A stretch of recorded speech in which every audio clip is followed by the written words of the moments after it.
Hello, and welcome to Ending Physician Overwhelm. I'm your host, Dr. Megan Mello. I'm a family and obesity medicine physician, as well as a certified life coach for physicians.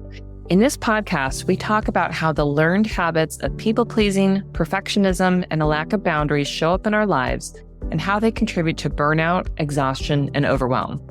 The healthcare system is broken, my friends, but let's not wait for it to be fixed in order to feel better.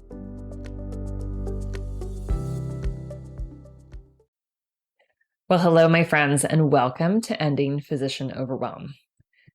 Today is going to be one of those nice overlaps between my work in obesity medicine and my work with physicians, particularly my group of you lovely humans who, like myself, struggle with lack of boundaries, perfectionism, people-pleasing, and a little bit of self-worth issues going on. I say a little bit, I mean a lot.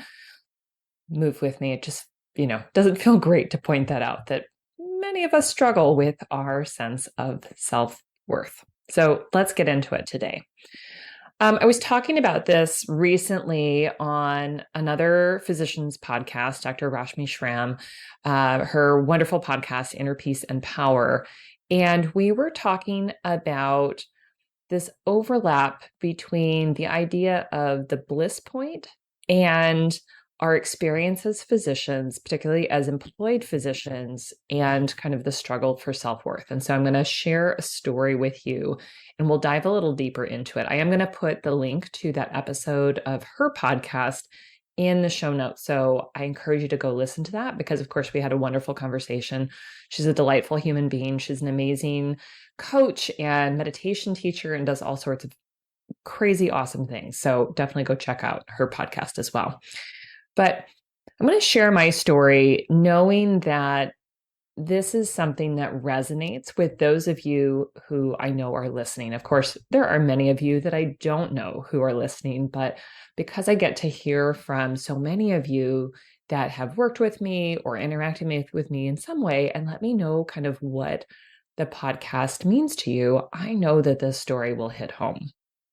So when I finished residency, I did a locums year, basically covering for some of my faculty and some of the older physicians who were in the HMO where I'd done my training. And ultimately, I accepted a permanent position after that.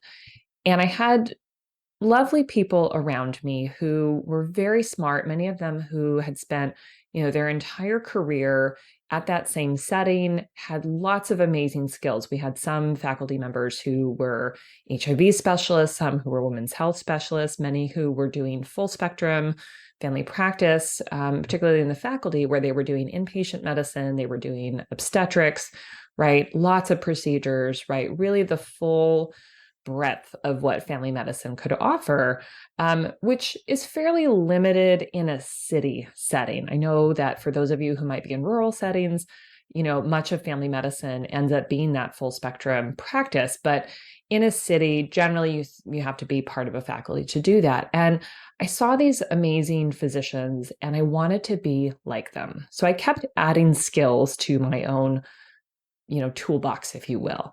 I added colposcopy skills, which I didn't get enough training as a resident, but I became competent. I, went and got additional training, right, and started to introduce that into my practice. I continued obstetrics after residency for many, many years, waking up at all odd hours, of course, to deliver babies.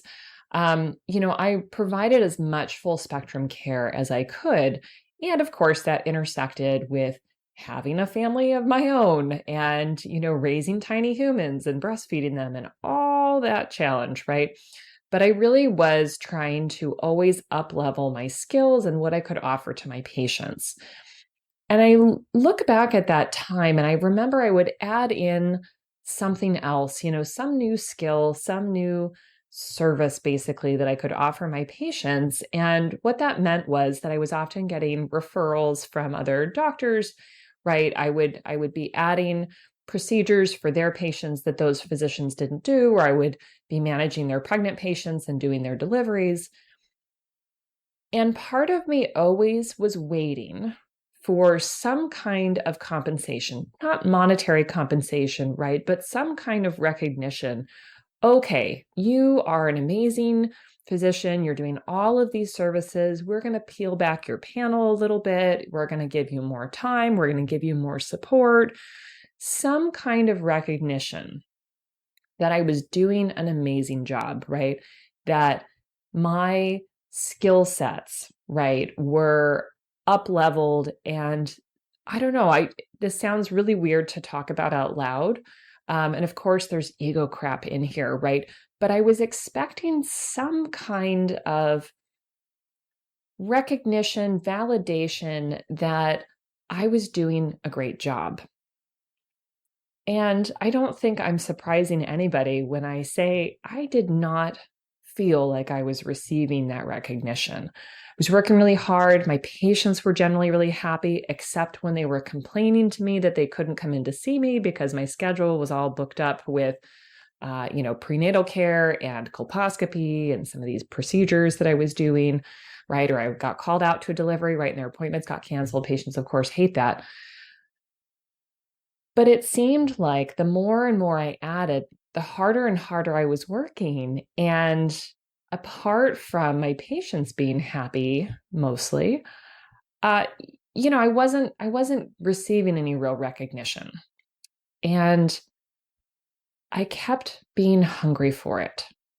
And I can look back and I can see, well, that makes total sense, Megan, because, you were brought up in, socialization that taught you to seek external validation, and you were pretty good at that. And then you went to medical school and you were dependent on external validation. And then that continued in residency. So no wonder you were continuously waiting for someone to say you've done enough, you're good enough, you're great, you're wonderful.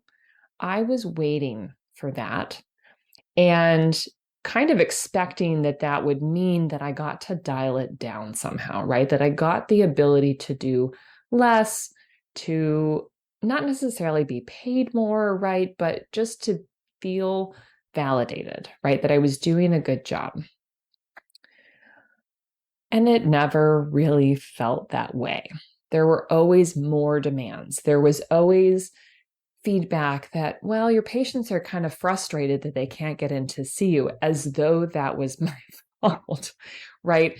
There were patients trying to get on my panel and not taking no for an answer when I said, no, I'm over full, right? There was a lot of this in the churn of systems. And I don't think I need to explain to anybody what working in a big system is like. If you've never worked in a big system as a physician, lucky you, don't try. But most of us here know what it's like to work in a big system and to feel faceless, nameless, valueless. I share this story, and we're going to talk about how it relates to this concept called Bliss Point, because this happens over and over and over again to so many women physicians in particular. It's not exclusive, of course, to women physicians, and gender is not fully, at play here, but it does play in a little bit, at least for most people. And our system of training reinforces in us over and over and over again that we are dependent on others for evaluation of our work. And therefore, it feels like of our worth, right? Our work and our worth, right? We throw that out into the world where physicians and healthcare systems and appointments are all being graded constantly, rated, reviewed, right? All the Press Ganey surveys, all the customer satisfaction surveys that have been part of the commodity of healthcare. Oh my goodness, people, like, no wonder so many of us walk around feeling like crap inside, right? I'll try not to get spicy with my language in case we've got little ones in the car, but you can fill in your own words right there. So let me stop the story there.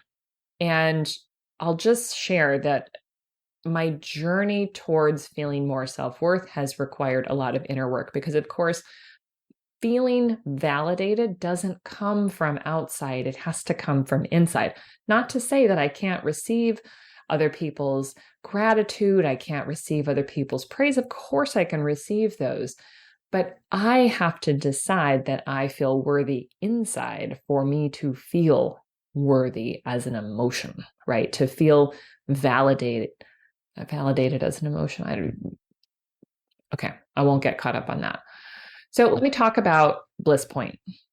So the food industry, another problematic industry, which we all interact with, has created what they call the Bliss Point, and they create processed foods that are designed specifically to hit our bliss point. What is the bliss point? The bliss point is supposed to be this magical space where you're enjoying the food enough that you will keep eating it, but you're not going to feel fully satisfied enough to stop. Right? So relying on our normal human desire for more sugar, for more fat, for more salt, right? These really wonderful flavors that human bodies and other animals are designed to seek more of, because that helps to ensure that we get the minerals that we need from the salt, the fat that we need for part of our energy stores and, cell metabolism, right? The sugar that is a great source of energy, right? And really necessary, in some amount to fuel our bodies, right? When they maximize the interaction of those three components so that we keep eating, but we don't feel full enough to stop eating, they maximize their profits, right? If they design a chip that is so tasty that I'm not going to feel full and uncomfortable from continuing to eat it, and I'm going to eat all of the bag, most of the bag, half of the bag, right? Way more than a quote unquote single portion, then they have increased their profits, because if I get halfway through a bag or all the way through a bag in one go, well, I'm going to have to buy a lot of chips to be able to, hit that spot over and over again, right? So they are looking at sort of our normal human conditioning to be really interested, right? We get dopamine from these really concentrated pleasures that are hardwired into us. And they have us coming back for more, right? You don't really fill up your stomach very much to a point of feeling full usually, especially if you're used to doing it over and over again. If you plow your way through a bag of potato chips, right? There's not sort of the fiber water density that helps you to feel full. Of course, that's not the only thing that goes into fullness. But I talk about this a lot with my patients who are working on weight management, because if we understand that the food industry has specifically created this bliss point to keep you eating, then we take a little bit of the shame and the broken feeling that we have when we overeat in that way away, right? If people struggle with binge eating disorders specifically, or they have periodic binge eating episodes or overeating episodes where they're frequently, or at least occasionally, eating way more than they know is good for them, way more than they're hungry for physiologically. Maybe they're holding it in all day and sort of, eating right. And then at the end of the day, they're like overeating for a variety of reasons. It's really important to understand the role of the food industry in having created something like the Bliss Point, right? Because you're not broken if that's your behavior. Unfortunately, you're the one who has to help make changes, right? But the food industry is absolutely creating these foods so that we keep eating them, right? Again, it's their profit margin. So how does this relate to this issue of worth and validation? All right, my friends, saddle up for this one. For those of us who have worked in a system, right? We've been employed. I don't think that this is intentional the way that Bliss Point is intentional, but I want you to see if this resonates with you, and I imagine that it will with many. When our employers praise us or laud our behaviors enough to keep us having high patient satisfaction scores, to keep us, working really hard, always trying to cram in extra things, whether that's, preventative little things that are added on or, coding at a high level, right? We've got to manage more things, right? When they are giving us just enough validation that we're doing a good job, they are feeding that part of us that has been dependent on praise, right? Like you needed to get good scores, good grades. You needed to get good feedback from your teachers and your mentors and your advisors as a medical student, as a resident, in order to pass, right? So I don't want to say your human existence, right? But your perpetuation along the path to become a physician was very reliant on external validation, again, regardless of what was happening to your socialization as a kid. So we have created this system where we are very used to seeking external validation, right? Seeking reward, praise, recognition for the work that we're doing. And we've got an employer who, again, may or may not consciously be aware of this, but knows that there is sort of a magic point where they can have us hungry for that validation, but still thinking like we needed to work harder, that we need to see more people, that we need to code more complexity, that we need to, kind of get more, because physician billing is what brings money in, right? That is how money goes through the insurance system. Now, of course, if you are outside of the insurance system, the money flow is a little bit different, right? But most of us are in the insurance system, right? In order for our employers to get paid, in order to be able to pay us, right, we have to see a lot of people. We have to code a high complexity, right? We have to maximize those bills that get sent to the insurance company. And then the employer gets paid, right, and then pays us. There is a bliss point overlap here, right? Where there is this magic spot where we are feeling little bits of reward and praise, like, oh, you're such a great doctor. Oh, they can't, they really want to get in to see you because they don't want to see anybody else, right? There's all sorts of language that gets used. And, oh, your patients really need you. And, because a patient need, like, don't you want to be there for your patient, right? There's this push and pull between a little bit of praise and tagging into the don't you want to be a good doctor sort of language there that keeps us not feeling like enough. And if we don't feel like we're enough, then we are going to do more, which then financially rewards the institution and usually doesn't change our bottom line. Depends a little bit on whether you're productivity based or not, but that drive for more income is not typically what works on us when we are being pushed in that spot.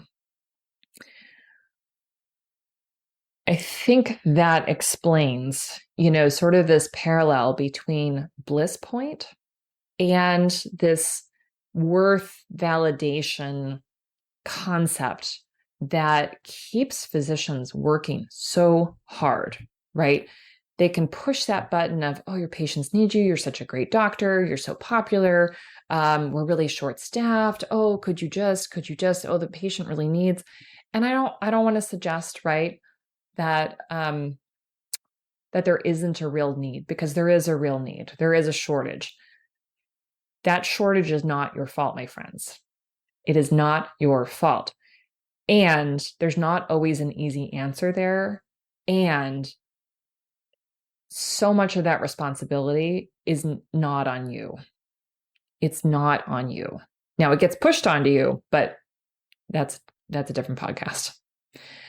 But we are sort of put into that spot of being made to think that we are the only answer to that patient's problem. And that's another podcast episode too. But you can see how this harms us, right? Because we are constantly working to feel like we are a good enough physician, and we are constantly getting a little bit of praise that keeps us going, right? A little bit of dopamine there that we are very dependent on, right? Because we are relying on that external validation from years and years and years of practice. And we get that little poke of, oh, the patient really needs you. Oh, this patient's on your panel. They're your responsibility.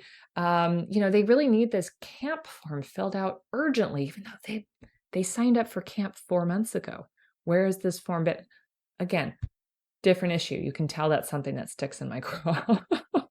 I talk about that crap a lot. This cycle, my friends, contributes so much to our feelings of inadequacy.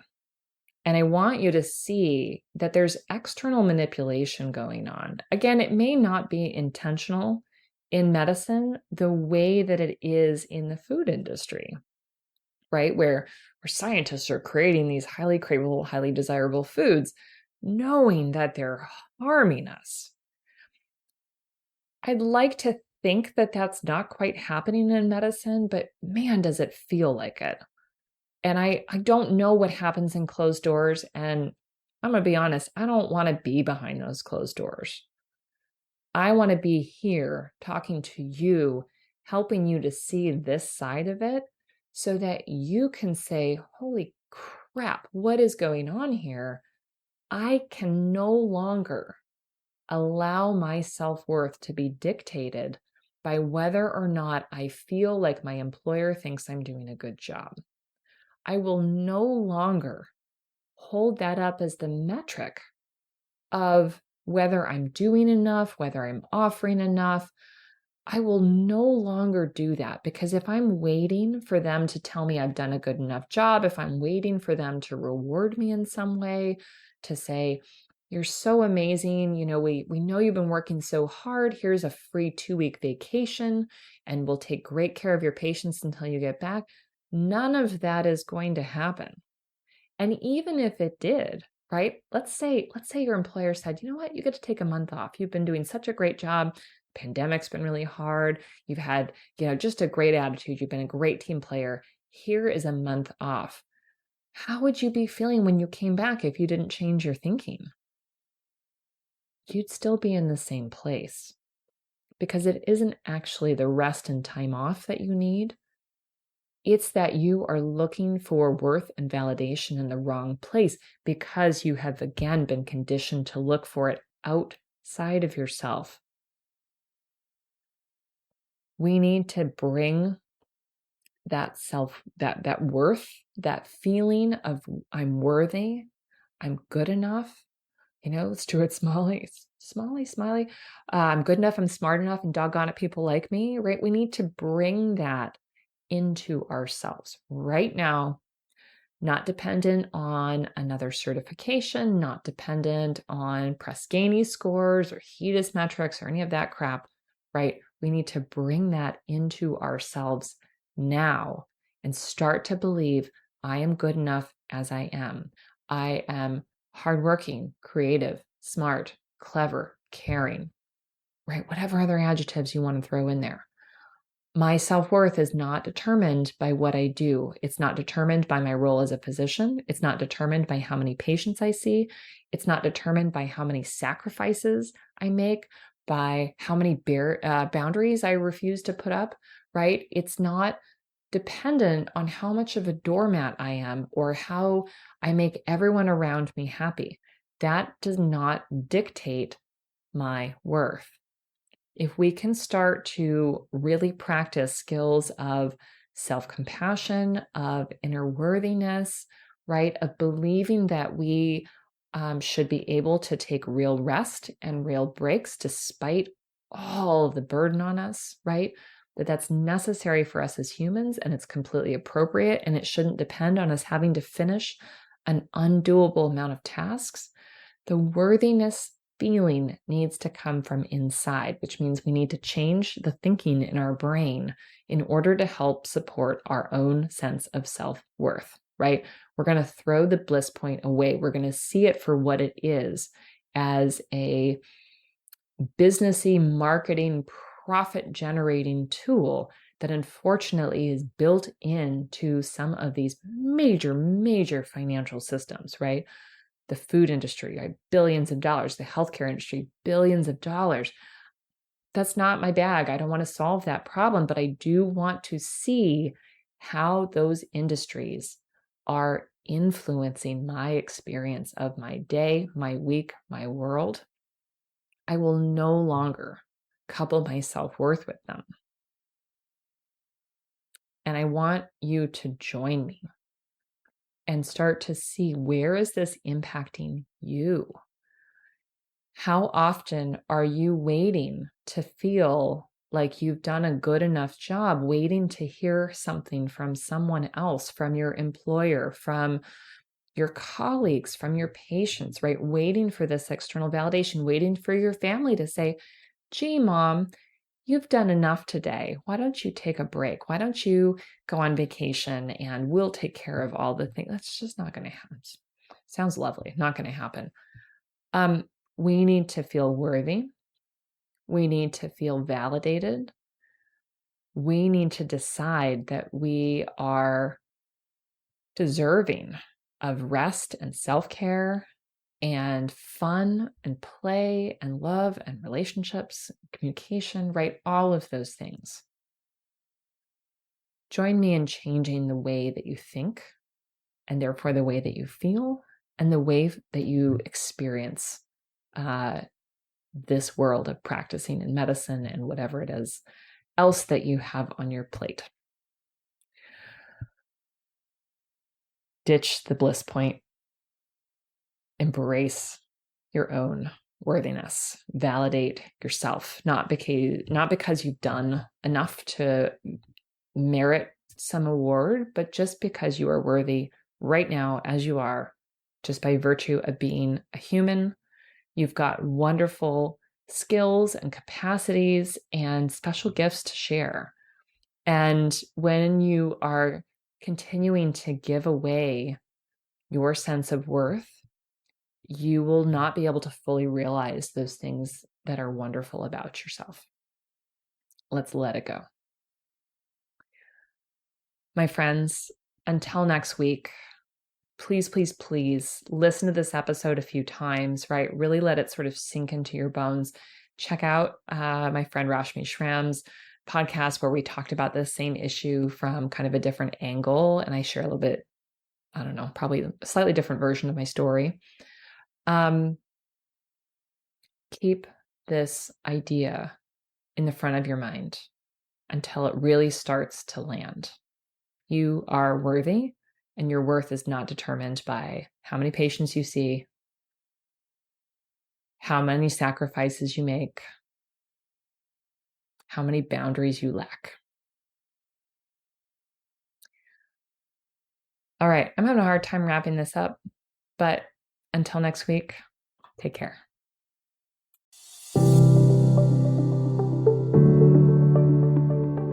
Well, that's our show for today. Thank you as always for listening.